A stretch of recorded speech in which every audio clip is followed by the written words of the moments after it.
So friends, मुझे recently Instagram के ऊपर डीएम आई कि भाई आपने टॉप वेरिएंट क्यों नहीं खरीदा अल्ट्रोज का, एक्सएम क्यों लिया या फिर एक्सएम प्लस क्यों नहीं लिया या फिर एक्सजेड क्यों नहीं लिया।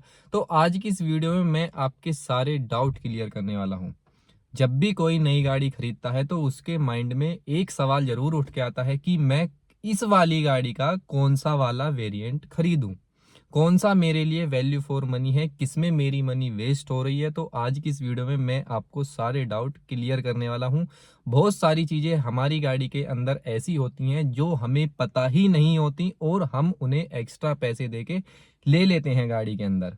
तो आज की इस वीडियो में भाई रुकिए, सब कुछ डिटेल में समझाने की कोशिश करूंगा। तो सबसे पहले टॉपिक की जो शुरुआत होती है वो होती है हमारे ऑटो हेडलैम्प या फिर रेन सेंसिंग वाइपर। तो क्या आपको लगता है कि ऑटो हेडलैम्प और रेन सेंसिंग वाइपर काम का फीचर है? ऑटो हेडलैम्प का मतलब है कि जैसे ही आपकी गाड़ी की मतलब जो हमारी सनलाइट है वो डिम होने लगेगी तो ऑटोमेटिक हमारी गाड़ी के जो हेडलैम्प है वो ऑन हो जाएंगे। साथ ही में रेन सेंसिंग वाइपर, यहाँ पे देखिए, यहाँ पे एक सेंसर लगा होता है गाड़ी के अंदर। जब ऊपर से कोई पानी वगैरह या फिर बारिश आती है तो ऑटोमेटिक वाइपर चलने लगते हैं।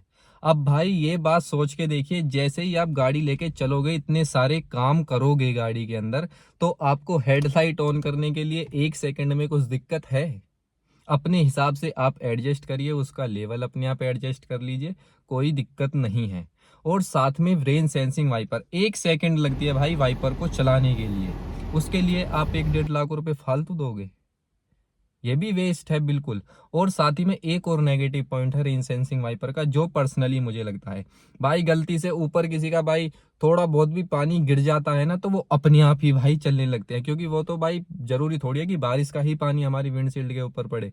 किसी भी तरीके का पानी पड़ेगा भाई, वो अपने आप लिक्विड जैसे ही पड़ेगा वो अपने आप चलने लग जाएंगे। तो ये भी मुझे कोई काम का फीचर नहीं लगता गाड़ी के अंदर। सेकेंड पॉइंट आता है भाई, पुश स्टार्ट बटन है हमारी गाड़ी के अंदर। यार क्या ही पुश स्टार्ट बटन है हमारी गाड़ी के, बताओ यार। आप जब गाड़ी की जो चाबी है उसे 1 सेकंड में भाई लगाने में क्या ही दिक्कत आ रही है, जो पुश स्टार्ट बटन वो मतलब अलग से आएगा है। जब तक गाड़ी स्टार्ट खुद से नहीं होगी भाई, जब तक फील ही नहीं आती, मुझे तो सही बता रहा हूँ मैं, पुश स्टार्ट बटन मुझे अच्छा नहीं लगता। और बहुत सारे जगह पर ऐसा हो जाता है कि पुश स्टार्ट बटन काम करना ही बंद कर देता है। मैंने अभी रिसेंटली स्विफ्ट देखी थी, उसमें पुश स्टार्ट बटन था। मैं उसकी जब वीडियो कर रहा था तो वो भाई बटन ही काम करना बंद कर देता था अपने आप ही कभी कभी। तो उनमें दिक्कतें आती रहती है, क्योंकि इलेक्ट्रिकल चीजें हैं तो कुछ ना कुछ प्रॉब्लम्स उनमें भाई घुसी ही रहती हैं। मुझे ये भी चीज अच्छी नहीं लगती। थर्ड जो पॉइंट आता है वो आता है हमारी गाड़ी के अंदर भाई कूल्ड ग्लव बॉक्स है। यार कूल्ड ग्लव बॉक्स मतलब उसमें एसी ही थोड़ी ना फिट कर देते हैं, वो कहते हैं भाई इसमें रख दे, पानी रख दे ठंडा हो जाएगा भाई, या फिर कोई ड्रिंक वगैरह कर रहे हैं तो उसे रख दे भाई ठंडा हो जाएगा। ऐसा नहीं होता। कूल्ड ग्लव बॉक्स का मतलब होता है कि हमारे जो गाड़ी के अंदर एसी वेंट्स लगे होते हैं, एक छोटा सा वेंट भाई उसके अंदर ही निकाल दिया जाता है, जो कि काम करता है कि मानिए आपने भाई ठंडा पानी उसमें रख दिया, बस गर्म नहीं होने देगा। ये उसका फायदा है कि भाई वो चीज गर्म नहीं होगी, आपकी जिस टेम्परेचर पर आप रखोगे वही टेम्परेचर आपको उसके अंदर मिलेगा। लेकिन उसमें ये नहीं है कि स्पेशल कंप्रेसर या फिर फ्रिज का कोई सिस्टम लगाया गया है, ऐसा कुछ भी नहीं है। ये भी भाई फीचर वेस्ट ही है। फोर्थ टॉपिक आता है भाई हमारा DRL, डे रनिंग लाइट।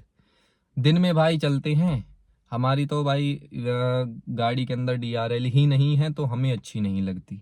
चलो भाई DRL लगवा लेते हैं, DRL के लिए पहले ही एक्स्ट्रा पैसे दे देते हैं। मानिए आपको DRL पसंद भी है अपनी गाड़ी के अंदर, तो आप अपनी गाड़ी के अंदर आफ्टर मार्केट DRL इंस्टॉल करा लीजिए। ओरिजिनल DRL डल जाते हैं और कम पैसों में डलेंगे कंपेयर टू कंपनी। वही सेम चीज आपकी उस पे डल जाएगी और अच्छी भी लगेगी, दिखने में कोई दिक्कत नहीं है। अगर आपको शौक नहीं है तो भाई मैं कहूंगा कि आप मत डलवाइए। हमारे यहाँ पे DRL का कोई वो नहीं है, वहाँ पे होता है यूरोपियन कंट्री में होता है, नॉर्थ में होता है, जहाँ पे भाई दिन में भी उजाला कम होता है। यहाँ तो भाई हमारी सनलाइट इतनी पड़ती है कि भाई वो ही इतना दिन निकाले लगती है, तो DRL उसमें भाई क्या ही चमकेंगे। अगर शौक है तो भाई आफ्टर मार्केट डलवाने में भी फायदा है, कम वो एक्स्ट्रा पैसे देने से बढ़िया वहां पे। फिफ्थ जो आता है वो आता है भाई हमारी गाड़ी के अंदर क्रूज कंट्रोल है। प्लीज़ अभी कमेंट सेक्शन में जाके बताना, क्या आपको पता है कि क्रूज़ कंट्रोल होता भी क्या है गाड़ी के अंदर।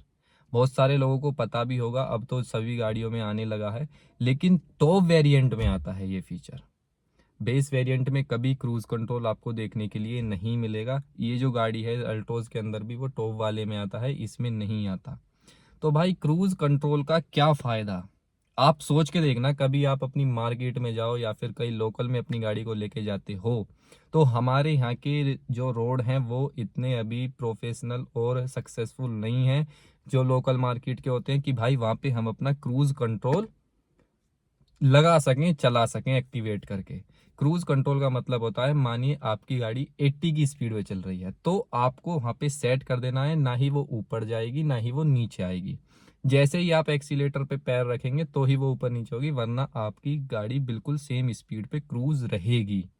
आपको एक्सीलेटर पे पैर रखने की जरूरत नहीं है, बस इतना काम है। क्या लगता है आपको, क्या आप यूज कर पाएंगे अपने यहाँ पे क्रूज कंट्रोल? कभी कभार आप भाई Yamuna express way, eastern peripheral पे कभी कभार आप फॉर एग्जांपल चले भी गए किसी नेशनल हाईवे पे या फिर एक्सप्रेस वे पे, तो वहां पे आपको क्रूज कंट्रोल यूज कर सकते हैं, कोई भी दिक्कत उसमें नहीं है। 80 पे, 100 पे, 120 पे आराम से भाई क्रूज अपनी गाड़ी को कर सकते हैं। लेकिन भाई ये सिर्फ एक्सपर्ट ड्राइवर के लिए बना हुआ है, ये भी आप ध्यान रखिए। नई नई गाड़ी चलाना सीखे और आप क्रूज कंट्रोल यूज करने लगे ना, तो आप 100% अपनी गाड़ी को ही हिट कर बैठोगे कहीं ना कहीं। तो ये भी भाई मुझे फ़ायदा नहीं लगता, इसके लिए कोई एक्स्ट्रा पैसे दें तो क्रूज़ कंट्रोल हम लगवा लें। और आजकल तो भाई आफ्टर मार्केट भी लगने लगे हैं क्रूज़ कंट्रोल, लेकिन किसी किसी गाड़ियों में अभी सक्सेसफुल नहीं है। मुझे अच्छा नहीं लगता पर्सनली क्रूज़ कंट्रोल वाली गाड़ी, या फिर गाड़ी हो लग्जरी, तब ये फीचर्स तो अच्छे लगेंगे। लेकिन भाई जो मिडिल क्लास वाली गाड़ियां हैं, जो भाई अपना बजट डिसाइड करके गाड़ी को खरीदते हैं, उनके लिए ये चीज़ वर्थ नहीं होती कभी भी। 6 आता है भाई, हमारी गाड़ी के अंदर अलॉय व्हील हैं। नो डाउट पर्सनली मुझे भी पसंद है भाई एलॉय व्हील्स, लेकिन कभी आप सोच के देखना, जितने पैसे आप कंपनी को पहले ही एक्स्ट्रा दे दोगे ना, उससे बढ़िया है कि आप आफ्टर मार्केट वही अलॉय व्हील कम पैसे में भी डल जाएंगे आपके। और साथ में जैसा आप चाहो, अलग अलग डिजाइन के चाहो, कंपनी तो भाई एक सा ही देगी कि भाई अल्ट्रोज में या फिर हैरियर में, सफारी में ये वाले अलॉय व्हील्स फिट होके आने हैं, कंपनी से लोगे तो बस वही आपको मिलेंगे। लेकिन आफ्टर मार्केट कभी आप ट्राई करके देखना, एक से एक भाई जेन्युइन अलॉय व्हील मार्केट के अंदर है। और बहुत सारे एलॉय व्हील्स में ये दिक्कत, बहुत सारे लोग ये कहेंगे भाई आफ्टर मार्केट लगवाएंगे तो टायर कट जाता है, हमारे टायर वेस्ट हो जाते हैं, 10-10 हज़ार के टायर खराब हो जाते हैं। भाई ऐसा नहीं है, आप उसी हिसाब से टायर डलाइए अपनी गाड़ी के अंदर जिस हिसाब के आप एलॉय व्हील डलवाते हैं।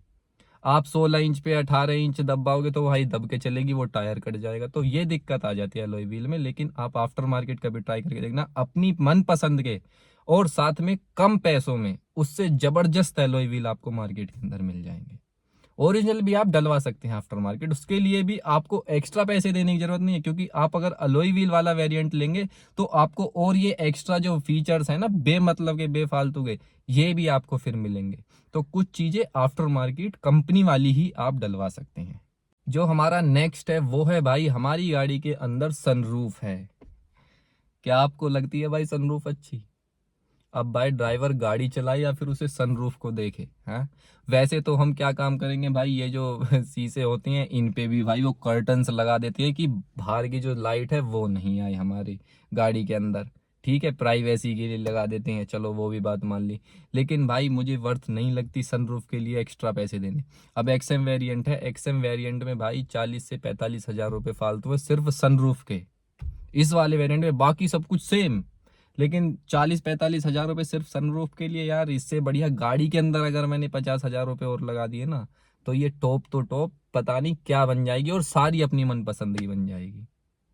अभी करोल बाग से बहुत सारा मैंने काम इसमें कराया था, लेकिन अभी और भी कराने वाला हूँ, वो आगे आने वाली वीडियोस में देखना।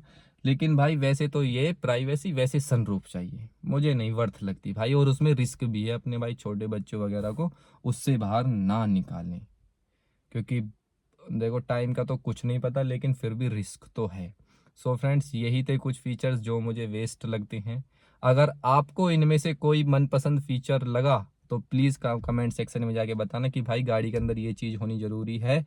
आपकी रिक्वायरमेंट के हिसाब से वो चीज़ ज़रूरी हो सकती है, लेकिन मेरे हिसाब से जो मिडिल क्लास वाले बजट बना के गाड़ी की सोचते हैं कि भाई मुझे अंडर 8 लाख, अंडर 10 लाख के अंदर ये वाली गाड़ी चाहिए, मुझे एसयूवी चाहिए, मुझे हैचबैक चाहिए, तो उस हिसाब से आप अगर कैलकुलेशन लगाएं तो आपको ये फीचर्स वेस्ट लगेंगे बिल्कुल।